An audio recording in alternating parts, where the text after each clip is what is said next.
특히 그런데 이 와중에 본인 목소리를 내는 게 비교적 자유로운 사람이 바로 한동훈 전 대표입니다. 계엄의 단죄 없이는 이재명 대표 못 막는다. 그런데 여전히 당내 견제도 심해지고 있습니다. 대통령이 안에 계시는 동안 한동훈 전 대표 책이 나온 거에 대해서는 알고 계신가요? 그거에 대해서 언급 안 하십니다. 한동훈 예. 대표에 대해서. 언급 자체를 안 하십니다. 그분 입장에서는 인간적으로 어떤 느낌을 갖겠습니까? 저는 정치 이전에 인간이 중요하다고 주장하는 사람이거든요. 그래서 아예 언급을 안 하시죠.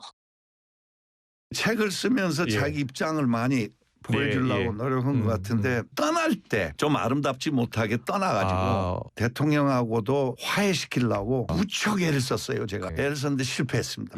국회의원들이 한동훈 부하는 아니지만 좀 그 안에서 그 마음들을 좀 더 정복을 했어야 되는데 그런 마당에서 떠났기 때문에 돌아오기가 현실적으로 어려워요.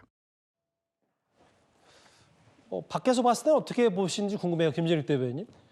내가 받아들이면 되는 거고 여러 가지 비판, 감정적 비판할 수 있다.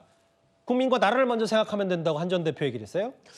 한동훈 대표의 저 생각에 지금 국민의힘의 현역 의원들 또는 국민의힘을 지지하고 있는 이 강성 지지층들 얼마나 동의가 있을지 저는 좀 의문스럽다 이런 생각이 좀 들고요. 윤석열 대통령의 석방으로 윤석열 대통령과 국민의힘 거의 일체화되었지 않습니까?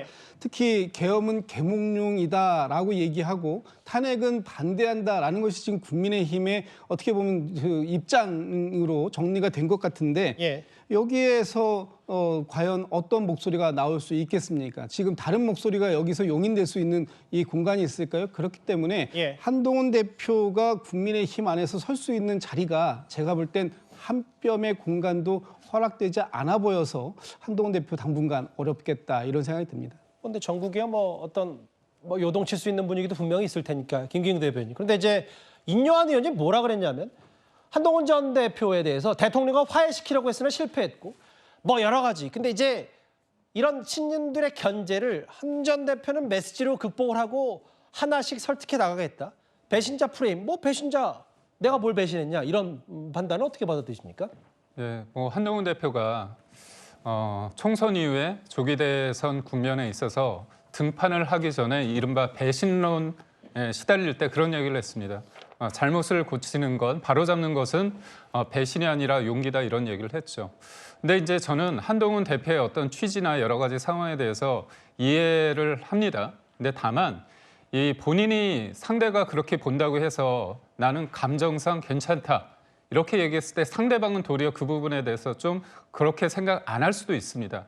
그러니까 이게 논리나 사실관계 문제를 떠나서 여러 가지 것들이 감정에 뒤섞인 복합 다단한 어떤 느낌의 감정의 문제이거든요. 그렇기 때문에 그 감정을 푸는 거는 본인의 지금 생각은 사실상 지금 조기 대선에 목표가 가 있습니다. 어떤 뚜렷한 목적 하에 이런 감정을 내가 다 받아주겠다 그렇기 때문에 그 진실성, 그 어떤 선의로서 받아들이기가 좀 상대방 입장에서는 좀 어렵지 않나 그런 생각이 들어서 저는 좀 아쉬운 거는 뭐냐면 본인의 의도나 그런 부분 다 인정할 수 있습니다. 다만 그게 물리적인 어떤 시간이 좀 걸릴 수밖에 없지 않기 때문에 만약 그게 본인의 선이라고 한다면 그 와중에 상대방이 공격을 하거나 아니면 받아들이지 않는다고 해서 본인이 의도치 않은 반응이 나온다고 하더라도 그거를 한동훈 대표가 또 어떻게 받아들이고 이겨내느냐가 정치인 한동훈으로서의 어떤 몫이 아닐까 그런 생각을 합니다. 셈법이 꽤 복잡해진 여권, 보수 잠룡들 얘기 길지 않게 만나봤습니다.